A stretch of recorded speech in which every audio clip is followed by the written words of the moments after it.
First off, rest in peace, neighborhood Nip. I ain't crip, but I'm on that neighborhood shoot. Building business, it's that black owned.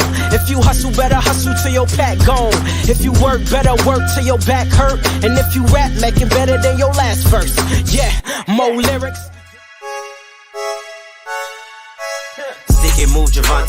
AJ, El Presidente, Eddie Kane University.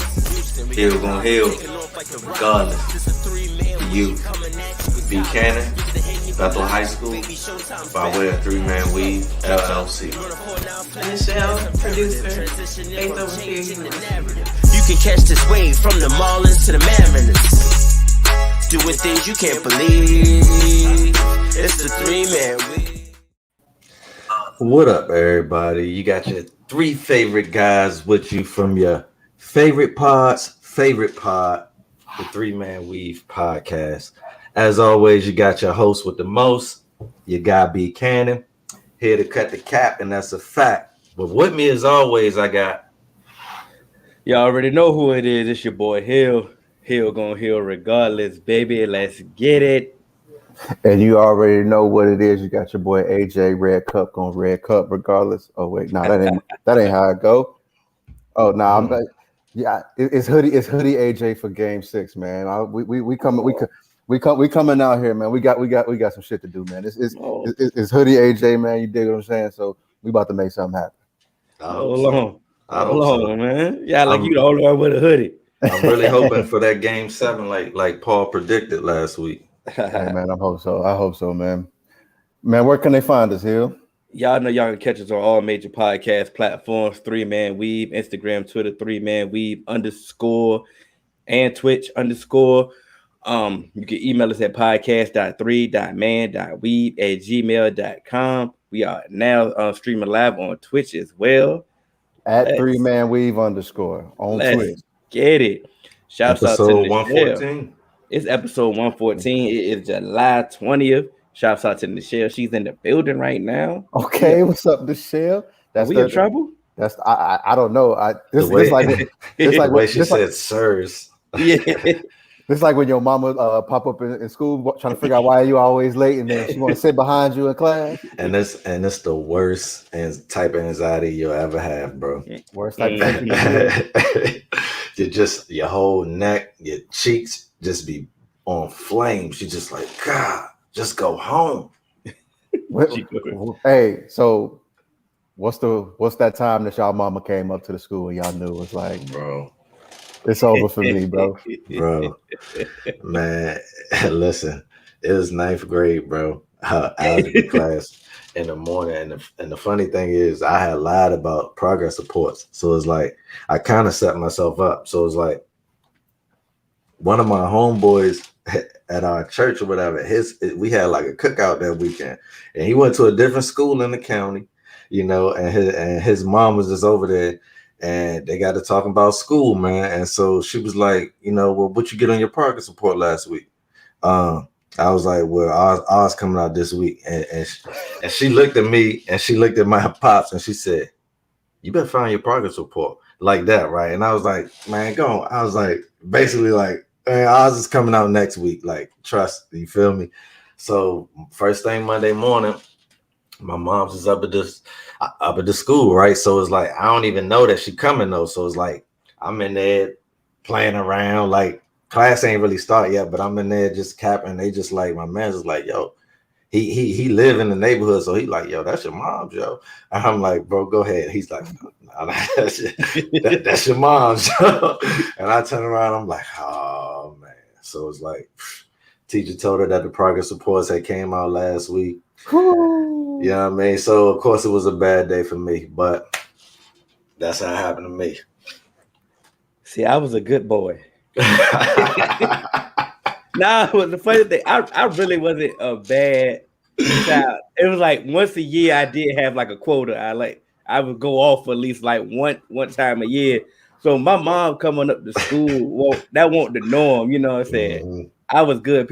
Parent teacher conferences and all that. Like I was good. I ain't really have no real issue. I did have a progress report issue, like you know, Ken. And I took, you know, I brought it home one time. She was like, "Hey, look, You playing around. And it was one of the harshest punishments ever in life. She took all my jerseys away. So I'm like, hold on, that's my closet. Like, yeah, that's so a now I fact. can't come to school fresh. I can't do nothing. That's my identity is jerseys. Like I used to rotate my jerseys, and I can't go to school in just a white tee every day. I ain't got no regular shirts, nothing.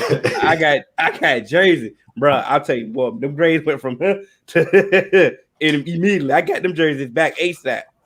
Mama Showtime. She ain't play. That's why I ain't mess up in school because she really ain't play. You know? Yeah, I was the same way. I ain't really mess up in school because like my mom, she a little pit bull. She about all of 5'2", but hit like Wilder. But you know, we was in art class. It was me, my boy Hot, my boy Joe, and Clarence. We was all in art class, and everybody in the school hated our art teacher, Miss Muntz. Till this day, if you bring up that name to anybody that went to Win Forest, they be like, "Hey, nah, Miss Muntz, that was a bitch." So, and she knew it. She knew it. So every Halloween, she would dress up as a witch because everyone always called her a bitch, and she accepted it. So one day we in there, like we supposed to be doing some paper mache. So we balling up paper mache. We wrapping it up around crayons. Every time she turned her back, hitting her hitting her right in the back. We all play baseball, so we got some fire on it. We didn't know that she had a little mirror like on the corner of the wall, so she just writing down all our names while we doing it. We like, all right. Next thing you know, she's like, you. Come talk to me in the hallway, please. She sent us up to Dr. Phillips' office. Dr. Phillips was our principal, black dude. Called your parent right away. He always had a big ass like jug of bacon bits and pretzel sticks. So when he eating bacon bits and pretzel sticks, that's when you knew your mom was getting called. I'm telling you, I bullshit you not. What type of slave? So we all just sitting in a line, and all of our parents come in one by one, just picking us off like a firing squad. Everybody just get dragged out.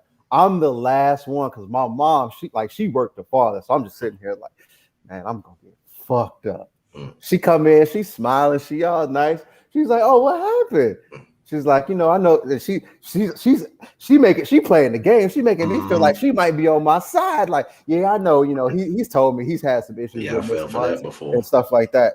Man, bro, as soon as we walked out, it was just like, I have never been pinched so hard with so little skin. It's like she grabbed just like a piece of hair and just like grabbed it and walked me out. And I couldn't scream because it hurt so bad. And I didn't want to get in trouble because I know if she got in trouble, that's just more trouble I'm going to get in. That's even worse. So as soon as we get in the car, I felt like she hit me with just like, she didn't even take her eyes off the road. Just like, just blocking everything. And then I just went in the house. She ain't talked to me for the rest of the day. I ain't getting no food. That's standard. I felt like an inmate who just got sent to the hole. It was just like, you know what? I deserved it. Now this is like, okay. Now you're in Ohio. Candy, you was in DC at the time? Yeah. I'm in Virginia. Why in the hell is these mamas doing the same thing? Do they go through like classes? Why they got the same handbook doing the same tactics? I'm telling you. Because apparently we doing the same mess. You feel me? I'm telling you, Harriet Tubman took the scroll with her, and she was passing it out. She was passing it out. She was going, no, man, look, hey, mamas, this is what you need.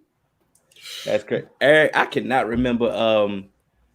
Like I said, Eric asked what teacher was that for us because we went to school together. I cannot remember, bro. Like I can only think of Miss Underwood with the humpback. Like I ain't really I ain't really like her, so I was just throw that out there.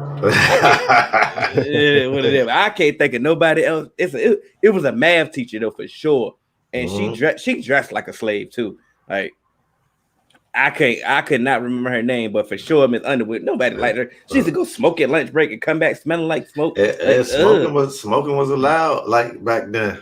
on school grounds. You feel me? You just go in the back, you know. That's crazy. So I tell you it's completely banned on school property now. Damn. Yeah, I catch it. I got kicked out of preschool. I should have told that story. But my mom she couldn't beat me back there because I was innocent. I just didn't know. So I got caught in preschool. I got caught looking up my teacher's dress. And, yeah. And it was bad though because like I never ain't changed. Oh no! Everything is consensual around these parts. That boy about to get me too. The 3-man weave does not condone any forceful actions. We are not support. We ain't gonna Felicia Rashad, Bill Cosby, none of that. Oh man. Oh. Me and Chris Brooks went to middle school together. I'm trying to figure out. It was a white dude. I'm trying to remember the name of this teacher because it was me, him, Shane. We all had a class together. Was it Mr. Bowman? Yo, Mr. Bowman was like 5'6". He would like chew tobacco, and he was a gym teacher. And you know, back then, they just threw the teacher who was free as your sex ed teacher. Bro, Mr. Bowman he wasn't PC about nothing sex ed. He literally just put on videos and just sat down in the corner and just let us do whatever the hell we wanted. Those are the best teachers. No, that's not. No, they're not. No, they're not. You didn't want to do that other stuff. Y'all wasn't gonna do it no way. Why fight you? I mean, you know, I feel you. All right, you enjoyed that class. I'm trying to tell you. You remember his name, and you can't remember nobody else's. So it's like, I mean, he was looking up ass in preschool, so you of course you can remember sex ed class. That's why I said he ain't changed, bro. Like, I remember Miss Goins, Miss Kalanick. Yeah, I remember them. They probably look good. Just like Eric over here, Miss Smith, Miss Honeycutt. You know what I'm saying? Spanish teacher, boy, I try to tell you, I got to see his Spanish, but that was Oh, you were seeing something. Yeah. Yeah, so, I can never get more than a C in Spanish. Where we gonna start off at, y'all? We got a little stuff on the docket. Let's just get this up out the way real quick. I just want Cannon's man's. Oh, no. What you talking about? Cannon's favorite player. I thought you was going. Oh yeah, we can do that. We can do that. Who's my favorite player? You got Richard Sherman, man. He was in trouble last week, man. Got my man's. I had to deliver it like that.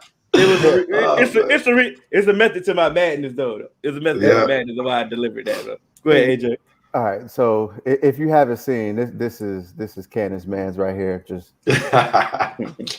wilding out for a brief moment.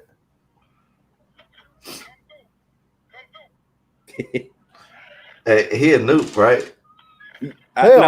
He a Sigma, I think. Sigma. Why he said? Why he talking to them like they pledge? That might just be West Coast lingo. Yeah. Hey, I'm glad they opened the door, bro. They did not need to open the door. Yeah, it would have probably been worse for him. Because they definitely get Legion of Boone as soon as they come through the door. I'm surprised he wasn't able to get through it the way he was hitting that joint. That was a door. That was a door. Yeah, they had the hood locks, the padlock, the chain lock, the bolt lock, and the door lock. But here I'm gonna just go to what Eric was saying: CTE or drugs. Mm-hmm. Man, I don't know. Sometimes people just do dumb shit. Like, it don't have to be drugs. He could have gotten the argument. It could be anger. He could. I was about to say he could have gotten the argument. He could have been drunk, or he could just be a little bit off. You know how like different in the brain you gotta be to play professional football. Sometimes you just have so much anger. You can't expect him to be the meanest person ever on the field and then be super nice and then just turn it off and be a rational thinker sometimes. Ask Aaron Andrews. All right. Go ahead, Cannon. Your turn. Go ahead, get us canceled. But no, like this is my. I really don't know all the factors of the situation, but I'm not the one to judge a person by one type incident like this.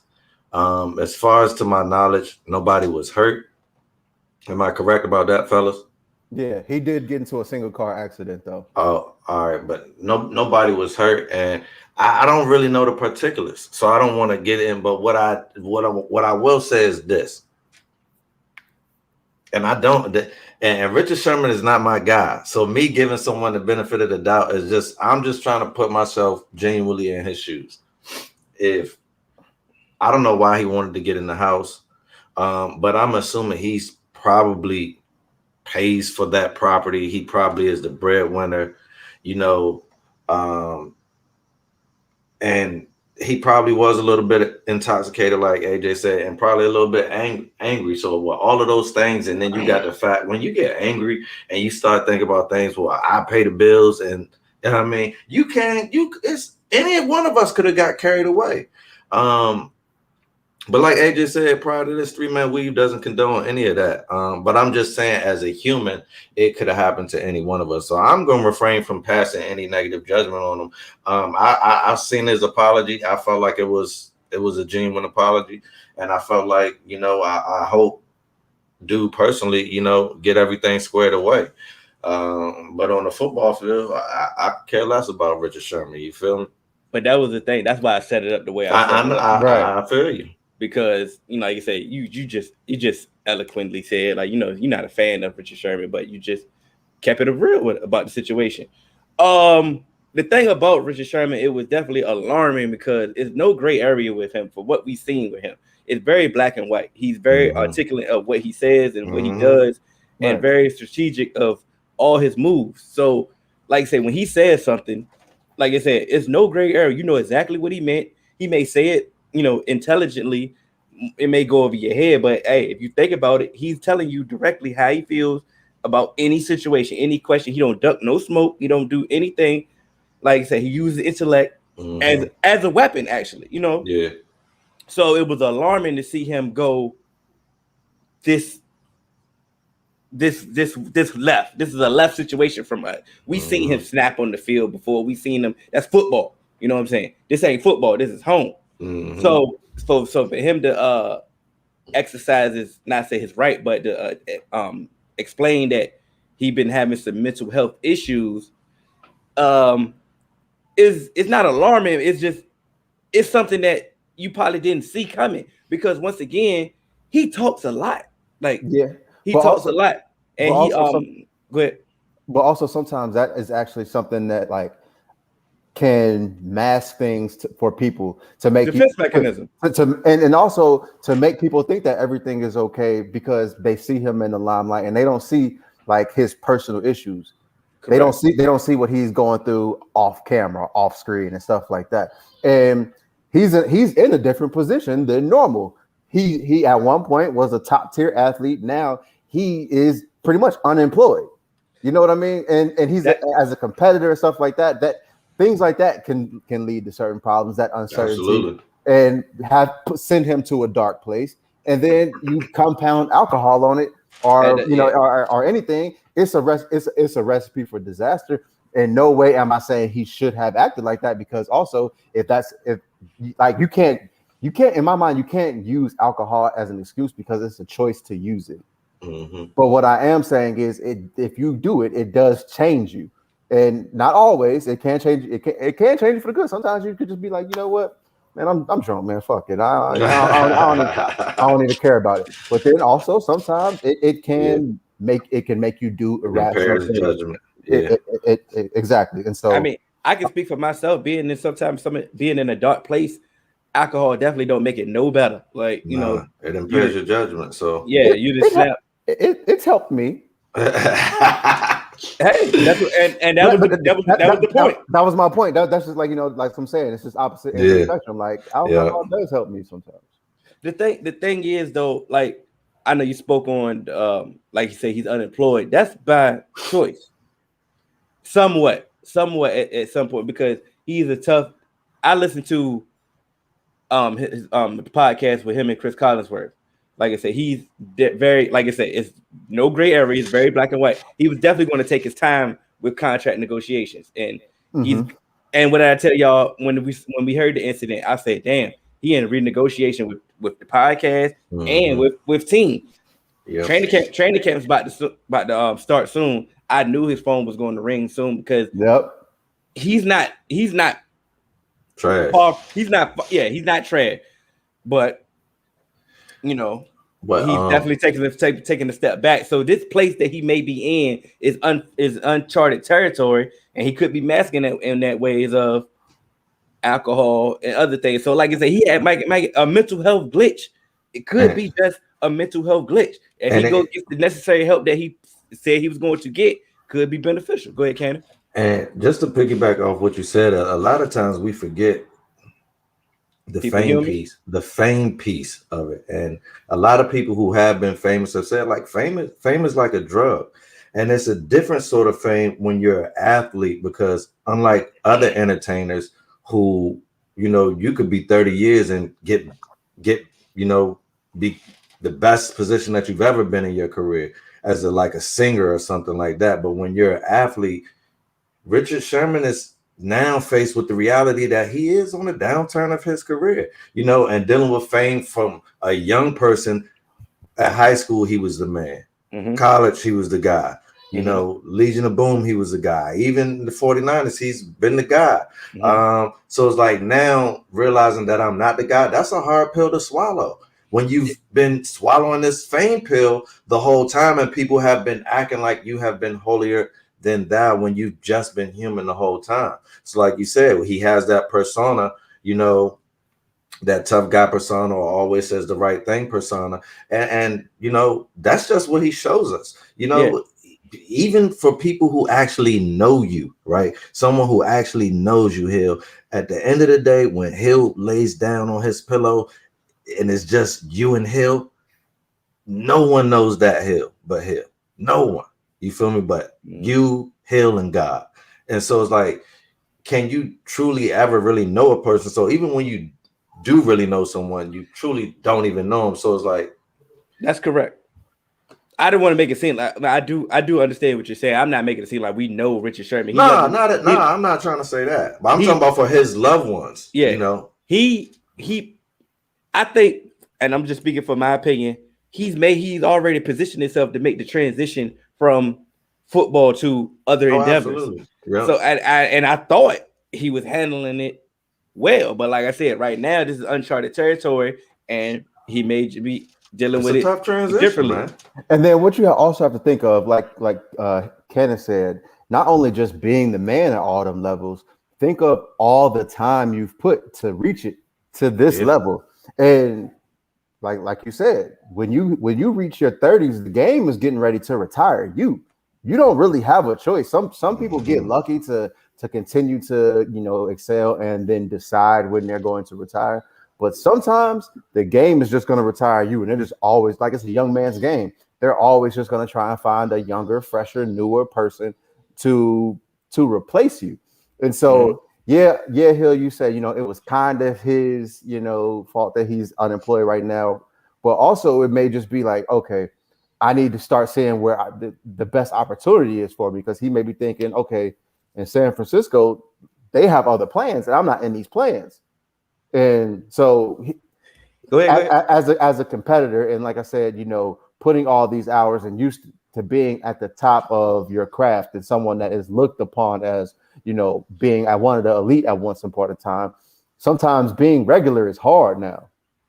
And I think that's a lot of things. Like you look at some like older quarterbacks, they, you know, as they start to get their replacement, they're like, I'm not about to mentor this person to take my job. So y'all could do it without me, because they still want to compete and still want to have that opportunity. So it's like, you know, I'll leave or whatever. And then sometimes they may not ever get picked up or stuff like that. Like, who was it? Was it Ryan Fitzpatrick that cried? What old quarterback? Yeah, cried? It was him. He cried last year. But it was like, hey, bro, like, you Ryan Fitzpatrick. I didn't understand why you was crying anyway. Yeah, like you're highly replaceable anyway. You should have like you've been replaced. Don't mean that he don't love it and he can't listen. It's his own realization that he's sad about. But that's my point. That's what I'm getting to. Where it's just like, to them, we just be like, bro, you sorry. But in all actuality, you one of the like 64 best quarterbacks in the world.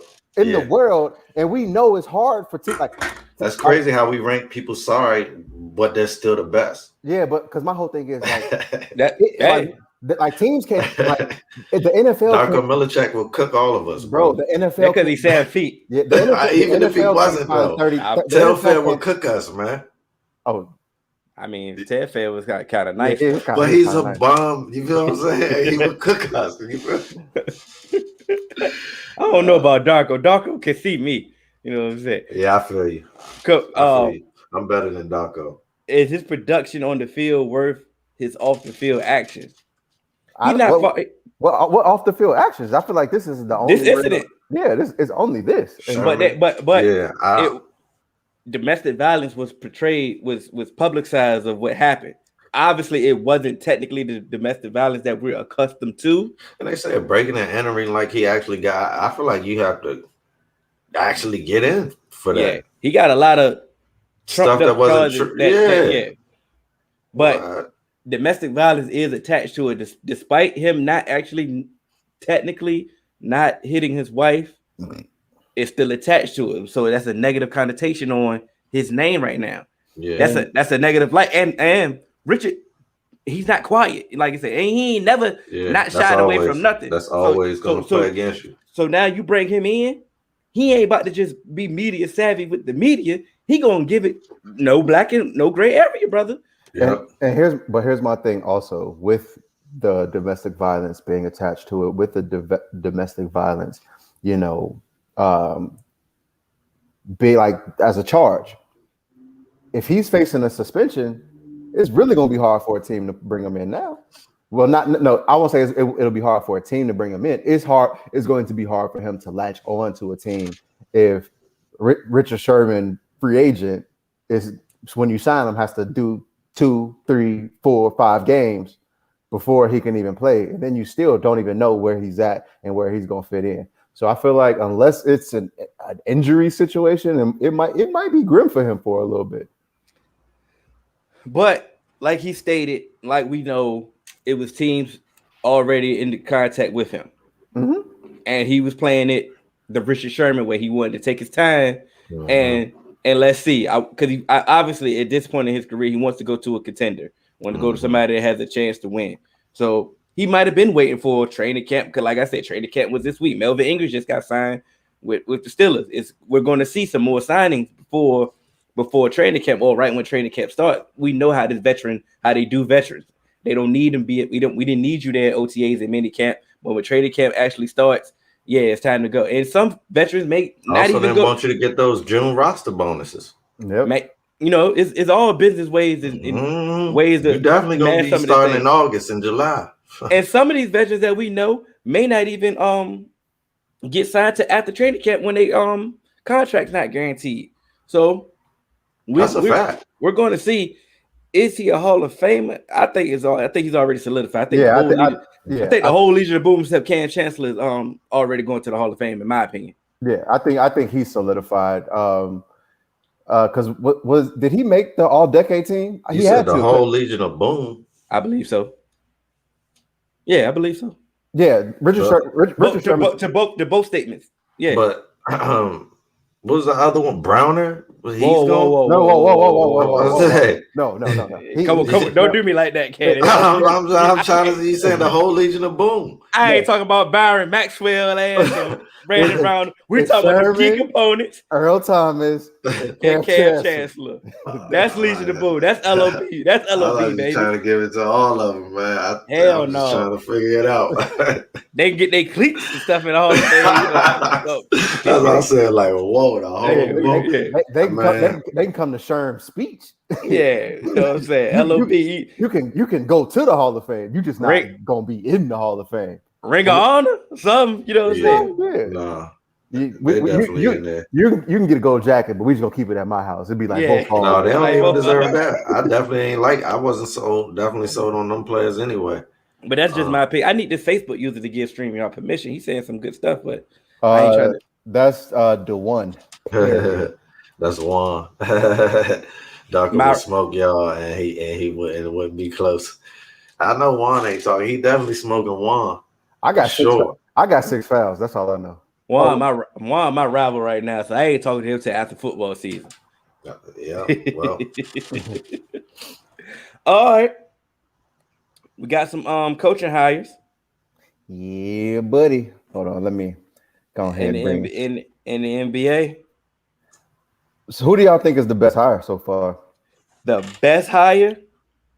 Let me pull it. Run them all. Yeah, run them all down. So we got Jamal Mosley. He went to the Magic. The Magic. It's not plural. I'm about to say Magic. The Pelicans got my guy Willie Green. You know, that's the homie. Kid. He with the Mavericks. Mm-hmm. Wes Unseld. He went to the Wizards. Nate McMillan. They took that interim off. Kept him over there at the Hawks. And we all know about Chauncey with the Blazers, and I'm gonna kill this name, Ime Udoka. Should they got me to do it? I ain't want to put that. I ain't want to put that on you, bro. Let's not forget. I got that name right last time. And let's not forget. Rick Carlisle got the Pacers job as well. Oh yeah. You said who got the I don't know who's the best, man. There's so many good hires. I'm not about to I'm excluding Nate off this list. Nate coached the whole damn year. But the fact that they gave it back to him, I respect that. I respect it too, but I think it was a foregone conclusion, no brainer. He was just waiting for the season to end. He earned it. And the price might have went up the more games that he played. So, there's no need to take this deal now. What was the rush? I know y'all gonna sign me, And if you don't, somebody else will. I think Kid and Wes Unseld going home are two very good stories. Wes Unseld probably being the best Wizards player ever. And Jason Kidd being definitely one of the great Mavericks of all time. Going home. That's a great story. But then also Chauncey Billups getting his crack at it. I like that. I like Ime Udoka. I'm sorry that I messed that up. I love that in Boston because I love when someone sticks to the script and get rewarded. So it's like he did it the right way. Kind of like Spo. There's so many good stories that I ain't picking one. I like these stories. I like the Willie Green and we go touch on that. We go touch on that. What you just said. I think I'm going with just like Sean just said.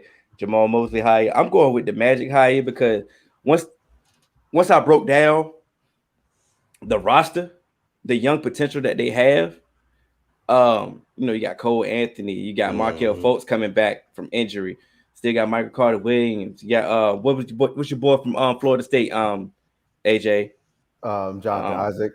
Jonathan Isaac coming back from injury. Mobama may finally figure it out. They got some other pieces. They got a lot of draft capital as well. I was about to say they hitting the lottery too. So they did. And from what they said about him, he's a good teacher, good youth, youth inspirer. I like his hire out of all of these hires because I think it's a lot of question marks, obviously, for all these teams because obviously y'all need a new coach for a reason. But like I said, we excluded Nate McMillan because they are on the right path. They are, But it's weird because you don't really know what these teams are going to do. Like we can get in here and speculate and say, "Oh, this the right piece." Like for example, Jason Kidd, this the right place for him to go because he got Luka. Yeah, okay, you got Luka. What the hell, y'all? What are y'all gonna do with the rest of the roster, bro? What else? What are you gonna do with this roster? What? Go ahead. It's the same with Chauncey, to be quite honest. Is that I'm about to keep going down the list? What are the Blazers going to do with this roster? Boston still gonna be sitting on them picks. Boston can make moves. They have flexibility. But Boston been in position. But they had Ainge, who was an older guy. Now you got Brad coming in there, younger.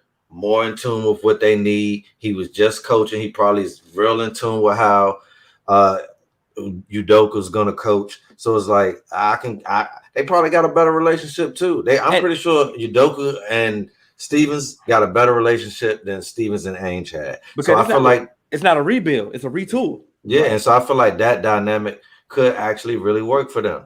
Now with Chauncey, I feel like the Blazers, of course, they need more. Of course, they need more firepower. But I feel like you said, now someone might want to get. Dame has came out and said that I'm staying. You got Chauncey there. All right. What if they attract a free agent? What if they get a guy like one more person could put them in the mix over there? Like it's really up for grabs in the West. Let's be real. Like it's not like Phoenix just gonna sweep everybody again next year. So it's like the West is wide open to me. So I feel like I like that move. I also like the Mavericks move because I feel like they got Luka.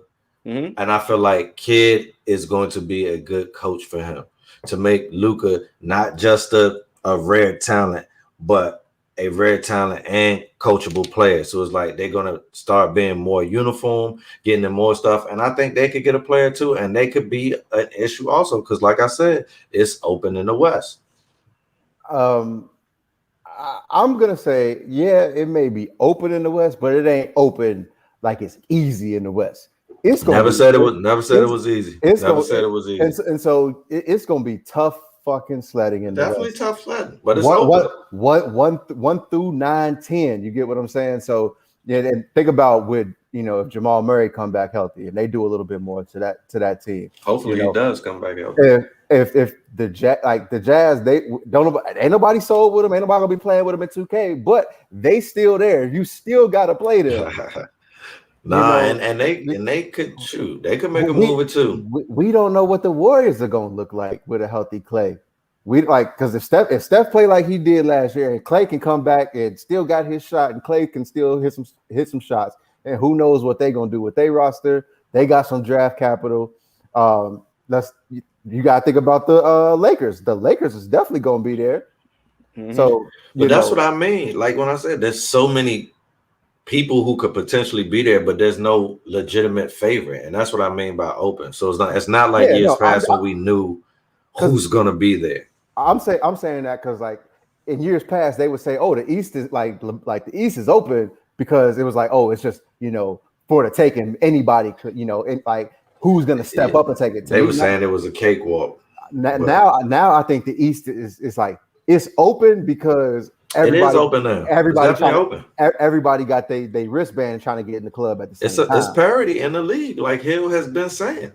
I think it's more teams in the West who could like viably win a championship than it is in the East. I agree with that. What I like about all these hires is they, like Candy, you stated earlier, nobody skipped the process.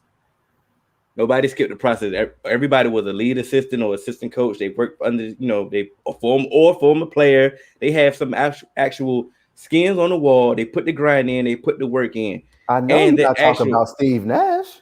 Oh, hell no. Come on now. As you can see what he did. Nothing. Did he draw up a play? Did he draw up one play this season? The hug. Yeah, I said he hugged that man. Thank you. KD and said, "Woo, this shit is tough." But how you do it? But as you brought up, for example, you just brought up Steve Nash. Chauncey tried to skip the line, and what they do? He couldn't get the front office job. He couldn't just walk into a front office job, or he couldn't just walk into a head coaching job. So what did he do? Become a lead assistant. But he didn't really skip the line because Chauncey went to school for this. So it's like that's what y'all let them do. That's I did it. Hey, you feel me? Get it out the mud. So it's like I do. I have the experience as a player. I know the league. I know the game, and I have the educational experience. Like, come on. But you know what? I like him with the Trailblazers because one, they have Dame, and I feel like. If you got Dame and Chauncey, because I feel like they probably can see stuff the same, and that's why I kind of like Kidd and Luka because they're guards, and I feel like they might have a way better connection than. Well, I feel like Luka might be more effective than we've seen him under Kid. You know what I mean? I feel, and I think the same thing can go for Chauncey, because Chauncey and Dame, absolutely. I think they speak in the same 100. language, and they can see if somebody, he can see things differently than Dame, and he can give them, hey, do it like this right here, add this to your arsenal. Cool. Yeah. Who I like the Willie Green hire in New Orleans, but I also feel that he's been set up the most out of all these jobs. 100%. Yeah. But also, I agree. But this is one of those jobs that you kind of have to take when you're Willie Green. You got to. Like this is an opportunity. Like he's coming off of a championship run, and his name is just now kind of being mentioned. So he had some interviews and stuff. I know what you mean. So it's almost like this might be your time, because cash in these you don't have a bad team. It's not super terrible. So go ahead, get it, and you have it. Make some noise. All you have to do. You have an ascending star in Zion. What people think, has the opportunity to be a star. He put up some good numbers, so that's something that you can work around. So, me, legend at the bank. Go get these head coaching checks. Figure out everything else after. Oh, well, I'm not mad, because at the end of the day, you can always go back to be assistant. I'm not mad. But I don't want that. I'm on the same page as you here. I want him to be able to use this as a platform to launch his head coaching career. So it's like, I know that's what you want ultimately too, AJ. So it's like, we all saying the same thing, but I want him, like you said, AJ. He it's not a trash roster. And that's why I hate that it came out. I don't know if I didn't hear Zion say that. I don't know if he really ever said that. So it's like, but they're saying he said that. So it's like, that's what we have to go on. So it's like, but I hopefully Willie Green could make their franchise player happy. They got supporting pieces, and hopefully do they? I mean, they got some. Enough to get it started. They don't have enough to win. I'm not saying that they're championship contenders, but I'm saying they have enough to start something because they're young. Start something with Willie Green and let him build on it. We want him to win a champ, not us, but the world wants him to win a championship this year. And if he didn't, he failed. But he's not going to win it this year. But this is the thing. We don't know what, like you said, we don't officially know what Zion really feels about the organization. Do he really wants to stay, or do he wants to leave? But what we do know is they about to roster turnover this thing again. They have Brandon Ingram. They have Zion. They have Steven Adams. Everybody else that they got from the AD trade is a restricted free agent, and they talking about letting them walk. So you got Eric Bledsoe left, and this roster didn't make the playoffs. Now let's be honest. Once they made the trade, everybody was high on this roster, thinking that they was on the verge of being somebody else. They was coming the next up and coming team. They ain't made the playoffs yet, and they on their third coach since the trade. Yeah, and that's why. Yeah, that's the issue right there. So now you got a iffy ass front office that obviously incompetent, that really don't know what they're doing, and you setting this man up to try to keep Zion happy when he's already possibly unhappy. Come on now. I'm starting to get Ryan McDonough Sons vibes right now from them. You feel it? Yeah, I'm starting to feel it. But even with the setup and the fix being there, it is possible for him to go in there and win people over and change culture. Like, it is possible. So it's like you can. It is possible. And that's why. So when AJ says like you have to take this, if you're Willie Green, you can't pass up this opportunity. You cannot. I'm not saying that you're gonna, but you could use this as a springboard for someone to see like, well, he did. Look what he did with really nothing. Imagine what he could do with something. And here's the thing. I also believe that this won't be a one-stop shop for Willie Green, even if this doesn't work, because Willie Green has done some time around the NBA. He was on that Chris Paul Lob City team, and then he moved to the bench there, and then he came to the bench with Phoenix. So he's been around those NBA circles. So even if this doesn't work out, he's gonna be a lead assistant again, and that's just gonna once again he's gonna be in position. Even if this don't work out, he'll be a retread, and I hope this works out because Willie's. Y'all hate retreads. No, I don't hate retreads. Hill hates retreads. And that's why I said I I don't want him to have to fall back. That's just my hope and wish. I don't want him to have to fall back to a lead assistant. Hopefully, he can make something shake and springboard this. I don't know if it's possible, but that's just my hopes and wishes for him.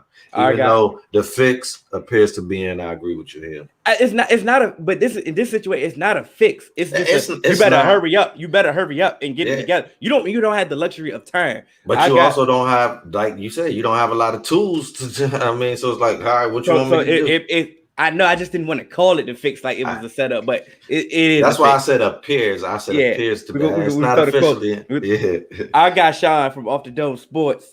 Right now, with the current, he's definitely Louisiana, everything, New Orleans, everything. So, obviously, but when I read this, you're going to understand that he's a Pelicans fan. Right now, with the current roster, with good coaching, it's an 8th seed at worst. Cut the cap. You bro, boy, you. I would just, if he would have said at best, I would have been sold. But at worst. So at worst, I mean, what's they supposed to be, a 5th, 6th, or 4th? Cut the cap. AJ just went through a whole list of West Coast teams. Yeah, it's tight. He said 1 through 10. So it's like, if you're talking about someone potentially being an 8th seed, that means they could potentially be an 11th or 12th. That easy. So it's like, I don't think that you could say someone can be an 8th seed at worst. Like when you're talking about at worst, you got to throw some high seeds out there.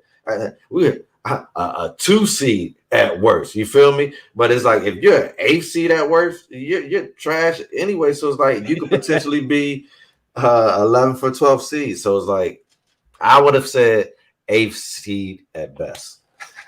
Would have worded it differently. I'm just saying you potentially going to lose Lonzo. Potentially going to lose Josh Hart. You're going to go run out there with Eric Bledsoe. Like, come on now. Obviously, but he said as it's constructed now. He did say that. But even still, if that's the case, why you weren't the 8th seed now? You talk about with good coaching. They didn't have good coaching. Okay, but you didn't have good coaching. I could say that with a bunch of teams. If they didn't have something, if something would have changed, they'd have been higher. Because guess what? If it was a 5th. We'd all be drunk. You know it. That's the saying. Come on now. Because if the Kings was a competent organization, then where would they be? Don't get me started on the Kings. If Karl Anthony Towns wasn't a pussy, where would they be? If CP3 wouldn't have, if CP3 wouldn't have the Thunder, where would they be? Y'all about to stop the same place. I'm stop putting my cape on for Karl Anthony Towns, man. I'm sick of this. I'm getting kind of sick of this slander he getting, man. I was about to put my cape on for him too, because bro been through a lot. I was like, bro, come on, man. Yeah, it's like, damn, man, we still kick the man way down. Yeah, that's why. All right, Eric. I'm sorry. Eric, we're not gonna forget your question. You asked about Mark Jackson. Will he ever coach again? The answer is hell no.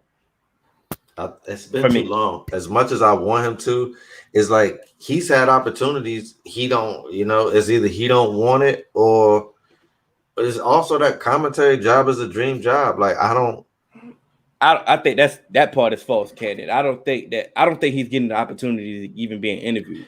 But I mean, he did at first, and it's like he turned some of those opportunities down when at first. So it's like now the years have passed, he probably ain't getting them no more. But he also probably not putting his name in the hat. Like you do have to apply to get a job. You feel me? So it's like people just don't call you just because you're sitting around commentating and say, hey, you want to be a coach, when there's active coaches out here putting in the work, doing the thing. So it's like we don't know if he wants to be a coach. That's my number one point, because he said it. He said it on interviews before. He still wants to coach. Then go out here and do what you got to do to get your name put into the hat, bro. You might have to leave the commentary job to get and take a lead assistant job or not a lead assistant job to get back into the ground. Like, come on now, you can't just say that I've been commentary the last 10 years and I'm gonna go back to I want to be a top coach now. See, but that's the thing though. I can only vouch for so long, right? As you're saying. My whole thing was, y'all know how I feel about retreads. So I give you 2 opportunities. So he does. I do want him to get another opportunity to showcase his talent. But I do also want some of these lead assistant, these dudes putting the work in to get their first time to shine too. I'm ready for Becky Hammond and some of these women coaches to get their first opportunity. So it's like I can only extend my arms at so long. I'm happy for Mark Jackson that he's at the top of his profession announcing, and we're gonna have him there because Marv just left. But also you have to look at dig deeper because Mark Jackson just didn't get fired because of poor performance. It wasn't like he got fired from a team that was just trash. Yeah, that Joe Lacob fired him because there was some things going on internally within that organization. He didn't like the relationship he had with his son, stuff like that. He felt like he was a little bit too religious at some points in time. So certain stuff like that can sour you in NBA circles as well. It's almost like when you see somebody and it's like, this person is good. If you start to feel like they're getting blackballed, it's not necessarily you getting whiteballed, where it's just like they pushing you out this circle because they don't really want you in this circle no more, and your time has run the course, and you're getting bad reviews. And I think Joe Lacob put bad Yelp reviews out there for Mark Jackson. He needs a vouch. Yeah, and if he could get vouchers from players, because I really honestly don't think that players really actually care about these coaches, because if they did, they would speak out way more about certain situations or advocate for certain people way more than what they do. But like you said, it's been a long time, so it's like out of sight, out of mind. And there were some players who advocated for him when it first happened. Yeah, and like he almost had a Nick job at one point. And sometimes they feel like the game might have passed you by too once you've been sitting out it for so long. These cats probably don't even really know it's you know what I mean? You feel what I'm saying? It's like they really don't pay attention to certain aspects of, it's like I said, it's out of mind, out of sight, out of sight, out of mind. So, like I said, just cherish him being on the announcer team for the rest of our life.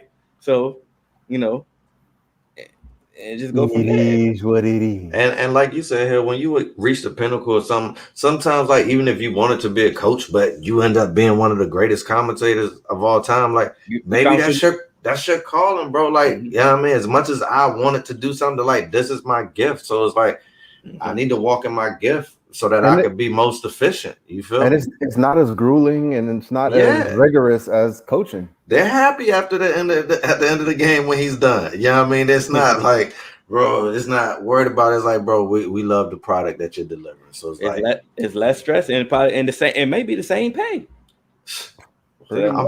He's got to be. Is that? But Marv leaving, their pay has to go up now.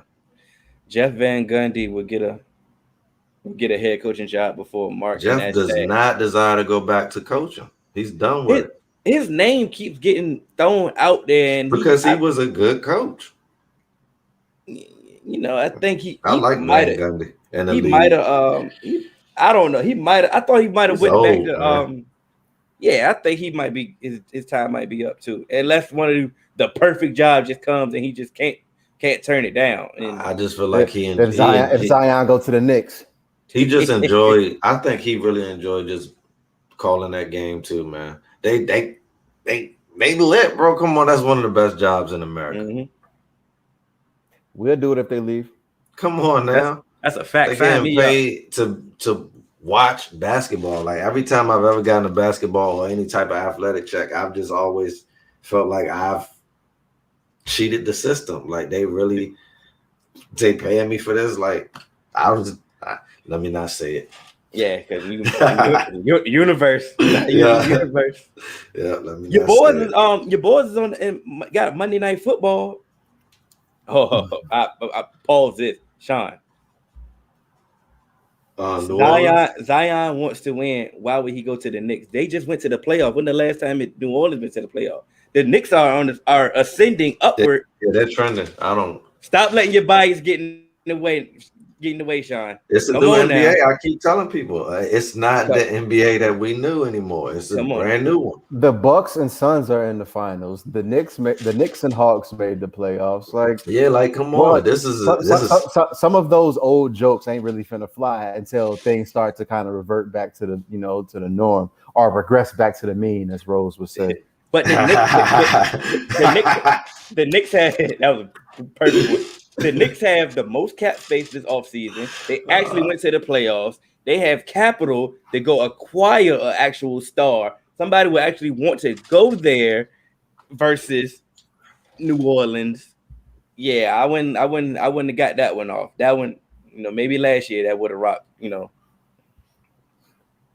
But and Sean, you got to stop. If you can say R.J. Barrett and Julius Randle ain't it for Zion, who in New Orleans is it for Zion to make him stay? Like, what are you talking about? That's good help, man. What did he? Because he did bring up. He brought up. He said Bledsoe will be gone via trade.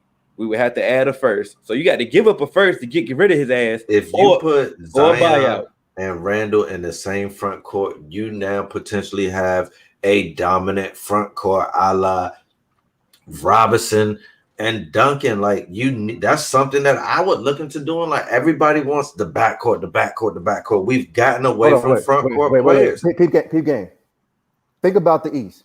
So you going up against Giannis and you got Randall and Zion. You feel me? That's a Giannis stopper right there. You what do they say? What? Because I the reason why Phoenix is getting our ass kicked, the one adjustment that we need to make, we can't make because you can't grow, you can't adjust height, and they kicking our ass like y'all need a Sarge. Hold on, Giannis. We gonna get there. All right, we there. I feel like we there, man. We out here. We out here. Sarge, I was about to bring it. I was about to say you about the Knicks. Go ahead. But when I said, bro, that Sarge injury is going to hurt, and he was like, they won a couple games after that, and he was like, hey, it ain't really out. All right, now it's hurting because they realized that Frank. Man, we don't. Frank. Oh, Frank the Tank, bro. But don't. I don't want you. Don't spit that on me. I already told you had the Suns in 6. Yeah, no, I'm not spinning it on you. I'm just saying, bro. Like, but that's what's funny to me about everybody's changing.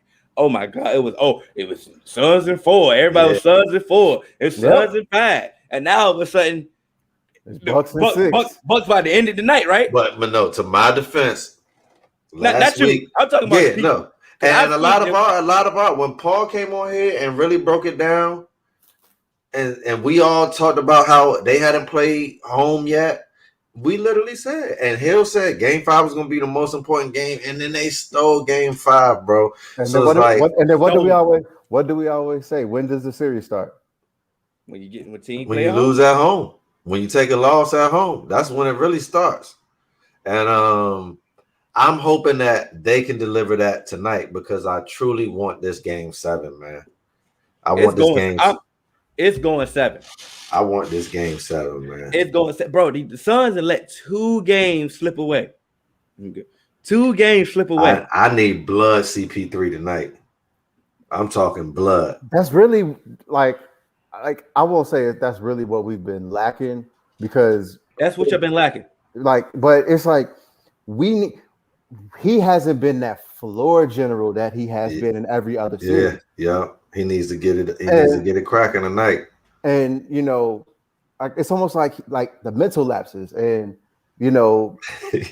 I just don't understand. This wasn't who he was before he went out with COVID. And I just hope he can get it together. He can pull it together and control clutch turnovers. Because prior, like in almost every other series, he did he was going but that was my games without turnovers. That was my knock on him, man. What he did in Houston, man. That was not some guy who was late in his career trying to win a chip. I told Hill right then and there, I said, bro, he shot away from that moment. Before he actually turned it over, it wasn't a turnover, but he threw it to Harden basically with no time left. So I would have gave him a turnover if I was doing the stats. But prior to that, he tried to pass it to somebody else, and Westbrook pretty much deflected it, and it came right back to him. And it's like you had a jumper right then and there. You dribble around, waste all the time, and then give it to Harden with no time left. And it's like, bro, to me, that was a big time fell in the clutch. And I was hoping that this series wouldn't come down to those type of moments. But ultimately, it's the NBA Finals, so it's going to come down to those moments. And CP3 has to deliver tonight. He has to. This is Game 6. We've seen Bron versus Celtics Game 6. We know what Jordan had done Game 6. We know what Kobe has done Game 6. You have to, your legacy and everything. This ain't really about the Suns tonight. This is about CP3. But he's not that type of player at all. You better be. You better be. Was Bron that type of player? Bron is a pass first player, but when they was like, bro, if you lose to the Celtics tonight, it's they said that, bro, he came in there a different beast. And if you want to be considered one of the greats, which we have been trying to put CP, we try to put him there his whole career. Mm-hmm. You're within arm's reach, bro. You gotta grab that. We can't give it to you. You have to grab it, bro. So you have to seize the moment. Even if you miss the shot, CP3, I just want to see you confident in the clutch. I don't want to see you dribbling around looking not to take the shot like you did in Houston. I don't want to see that, man. And quite honestly, I like I said, we can't, adjust our height. I need Monty to just be like, look, we can't just allow Giannis to just go to the hoop, spin left, spin right, and get his bucket. And then if he don't make it, then someone else just crash the board and get a rebound. I think he needs to start sending help to Aiden. And put him on the floor, man.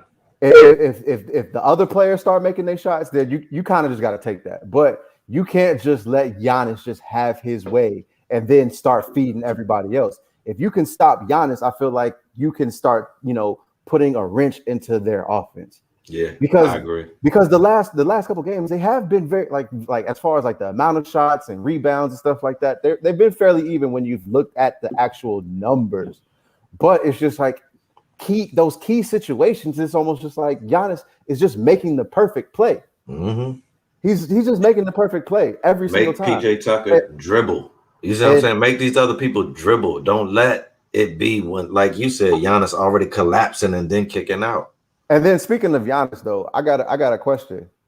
Has KD had the shortest reign of best player on the planet? Because how long was it? How long was it? 2 weeks. Because Giannis, man, what he's doing. They just was trying to play Giannis and saying he had no moves. No. They're still trying to play him. This is what I used to say when they said about Bron when he didn't have no moves. It's like, bro, the object of the game is to put the ball in the basket.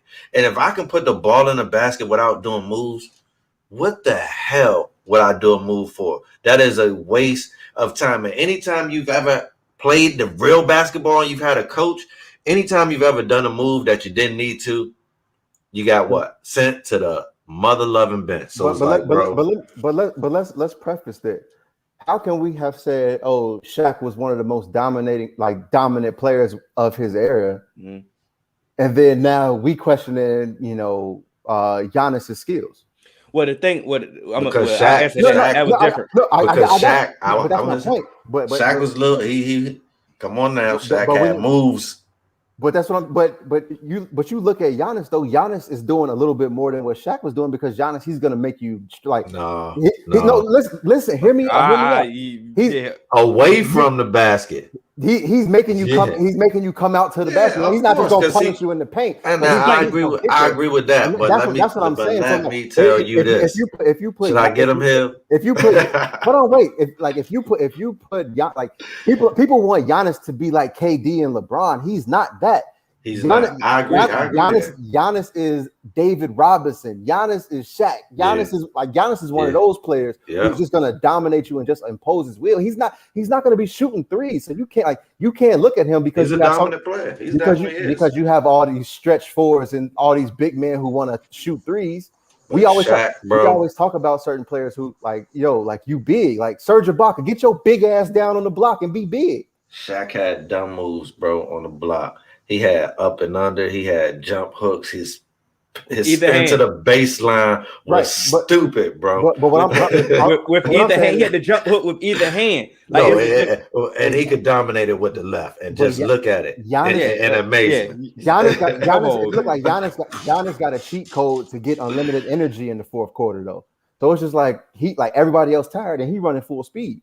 The thing about he got the work, and that's what I always say about Giannis. He got that work ethic, and that's unmatched, bro. We haven't seen it because even the things that he doesn't do well, he's gonna work on that. Like one game, not this series, but last series, he had a horrible free throw game. He literally came back the next game and he was 7 for 7 at the line. So it's like, bro, what I mean. That's why it always shocks me because like I know he went and practiced free throws in between the games. Let's not forget his knee just bent backwards. Yeah, no, that giant was nasty, bro. He has the perfect nickname. He's the Greek freak. He's a freak. He's athletic. He's using his athleticism to his advantage. Yeah. Is he dominating? Yes, because people can't stick in front of him. Y'all not creating a wall. Y'all not. I don't know what the hell the game plan is that y'all are doing. What did I say when Paul was here? I was like, stop guarding him like you guarded Joker. You can't do that. You gotta send him help. But the thing is, though, I still feel, and I'm gonna say it again, y'all are not using Ayton enough. The thing about it is he has an advantage. They cannot check him either. If you get him involved and if he plays smarter defensively, I know it's a tough task. I'm sorry, I get it. But that's CP's job. If he gets involved offensively, he'll be more engaged defensively. Right. And he also can get their bigs in foul trouble as well. Yeah. But I just feel that y'all are just playing. Not like listen, y'all blew the lead last game. Like 2 games. So that's 2 games. What I'm saying is also, I know we have to use DeAndre better, but we don't really have nobody to spell him and give him breaks. So it's just like, yo, I know. Go out. It's almost like I said that, bro. Go out here. Got Frank the Tank coming in. Go out here, guard Giannis, and then we want you to back down Lopez or somebody in the block too. It's like, yo, like he's gas, bro. I know he showed out this playoffs, but like that's something I would be like, hey, AD, I need you to do this. That's one of them ones. He's not there yet, but it's the NBA Finals, bro. I don't care. Thank you. But Frank the Tank can't just give us defensive possessions, though. Like, bro, we don't even need offense. You can't stay in front of Giannis or foul him. No, he can't. That's why they bring in Torrey Craig. But it's like, well, then why are you in the NBA, bro? No. But listen, you said all of that about Ayton. I understand, bro. This is game 6. It's game 6 in the NBA final. You may not ever get here again. Bro, I ain't trying to hear nothing about that tide. I ain't trying to hear nothing about that youth. I ain't trying to hear nothing getting ready for the moment. I ain't trying to hear none of that. It's time to grab your nut. Hey, look, this ain't the time for Monty to talk like like Tony Dungy. It's time for him to talk like Hill. And look, grab your nuts, bro, and let's go. He ain't gonna talk like that, man. I know, but that's what you subbed me in. Monty is Jesus first with Monty, man. You subbed me in there, and I get him right. Well, I need Willie Green to make earn his last few paychecks with the Suns. But look, Monty do it. But Monty literally said, like, I'm not gonna be telling CP3 a whole lot. And so that's why I said, like, this is on CP3.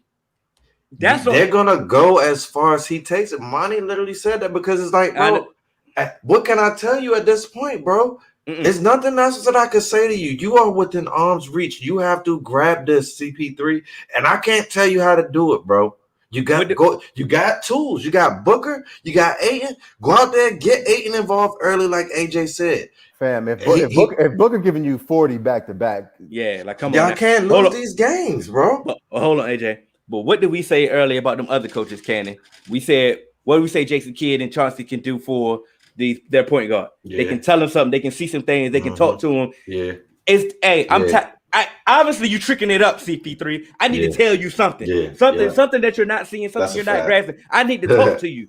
So all this letting you do what you want to do and you figure it out later. It's time to coach them up now. Yeah, it's time for you to sit here. Hey, look, you grab your nuts too. Your legacy is on the line, bro. Yeah. It's game 6 and you're not going home. We got to come on now. Yeah. Come on now. All that passive and all that nice guy shit. It only goes but so far. It's time you get talked to like Hill talking to him.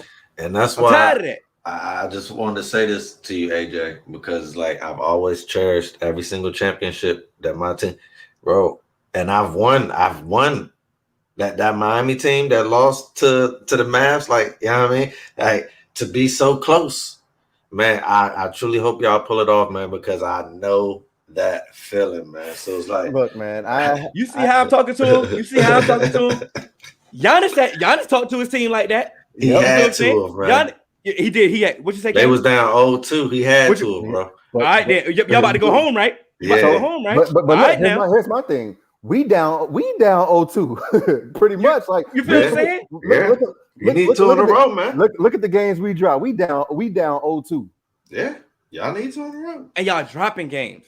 Y'all need old boy to do a video like them LeBron videos. He need one of them a Booker video about how Booker dropping 40 and still losing. Hey, they need to figure it out, and I believe they're gonna figure it out. Like it says, do or die. Sean, like I said, leave me alone. Not trying to be a Saints fan. Yeah, you want to try being a fan? Let's talk about some of the teams that I root for. You want to talk about woe is me? Yeah, okay, get out of here with that. Nobody feel sorry for you, bro. I'm a Cowboy, so I can't even hide. Saints have won though, and even though they haven't won the Super Bowl, they still are like a winning franchise. So it's like he's a Bengals fan. Like, come on now, he knows despair, darkness. I haven't seen a playoff win. But at least y'all can hide. And he's a Phoenix fan. Like, how many Phoenix fans do you know that were Phoenix fans prior to this season? At least you can hide. You feel what I'm saying? I can't go nowhere when we lose. Nowhere. Front line. Good. Because you definitely gonna be all everywhere when y'all win. Eric, I ain't all of y'all. Eric, I'm all of y'all. Cap. Y'all the worst, man. Cap. Eric over here talking about I'm a Jags fan. So, Eric, remember y'all went to the AFC Championship game? Hold on. You chose because Jags, I know for a fact, were not a team your whole life. I remember when they expanded. I remember when they expanded. Hey, so, that expansion team was good. I'm about to say you chose. I'm just saying Jimmy Smith chose. So I don't feel sympathy. You see what I'm saying? Some people just went to the championship AFC. Like I didn't choose Washington. You feel me? It's like shows you, huh? You feel me? I just so happened, the years that I'm watching football, and it's like they were winning, so it's like boom. But it's like, Eric, you a little bit. Come on, you had a team before the Jags. Tell us who it was, Eric, and don't lie. And I caught that slick ass comment you said, can't even. I'm gonna let it slide though. Nah, that comment is really towards like, bro, y'all fans are bad, bro, and it ain't. And I'm sorry that you have to get lumped in. You got good. We're not like y'all, bro. We're not. Cap. We're not, bro. Y'all are some of the worst, bro, and. It's unfortunate that you have to get lumped in with that, but you're guilty by association, man. Bro, did you see how y'all acted last year? Have y'all seen how y'all fans been acting this whole offseason? I don't know what y'all of course you didn't see. Of course you didn't see it. Of course you didn't see it.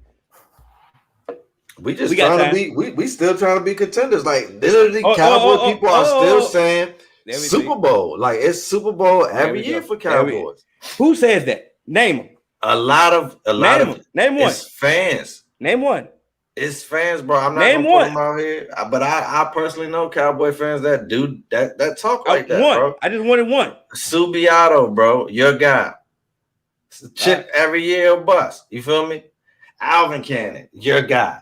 Chip is Chip Dak coming back. All these things is like, and I like that. You know this, so it's like I can't even be realistic and talk football with them because it's like as soon as I say one good thing about that, I know he come Super Bowl. So it's like, bro, like you right, y'all come back Super Bowl, man. And Juan ain't in here. Juan still in here. And I just said he.